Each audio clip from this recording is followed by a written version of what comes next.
Hello friends, welcome to our channel. Siragadikka Aasai serial பெருமோ ஒரு வழியாக ரோஹிணி வந்து வீட்டுக்கு வந்துட்டாங்க. வீட்டுக்கு வந்த உடனே மனோஜ் பார்த்துட்டு, ரோஹிணி நீ வந்துட்டியா அப்படிங்கிறாங்க.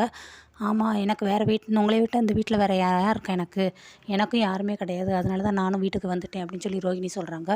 திருப்பி பழையபடி மனோஜை வந்து முத்து வந்து திட்டுறாரு. முத்து திட்டம் ரோஹிணிக்கு பயங்கரமாக ரோஷம் வருது. அங்கிள் பாருங்கள் அங்கிள், இவர் எப்போ பார்த்தாலும் மனோஜை வந்து இரிட்டேட் பண்ணிகிட்டே இருக்காரு. எப்போ பார்த்தாலும் அவர் வந்து மட்டம் தட்டி பேசுகிறாரு. நீங்கள் திட்டுங்க, உங்களுக்கு உரிமை இருக்குது. ஆனால் அவர் யார்? அவர் எதுக்கு ஏன் புருஷனை திட்டணும் அப்படின்னு ரோஹிணி பேசவும், அங்கே அண்ணாமலை சொல்கிறாங்க, டேய் முத்து, கொஞ்சம் நேரம் பொறுமையாக இருடா, நான் சொல்கிறத மொத்தம் நீ கேளுடா. என்னதான் இருந்தாலும் அவனுக்கு வந்து கல்யாணம் ஆயிடுச்சு. ஸோ எந்த புருஷனையுமே தான் முன்னாடி வந்து அடுத்தவங்க வந்து அவமானப்படுத்துறது வந்து எந்த பொண்டாட்டியாலும் தாங்கிக்க முடியாது. ஸோ அதனால் ரோஹிணி சொல்கிறது சரிதான். நீ வந்து ரோஹிணியோட புருஷனை இனிமேல் திட்டாத நீ அப்படின்னு அவங்க அப்பா சொல்கிறாங்க.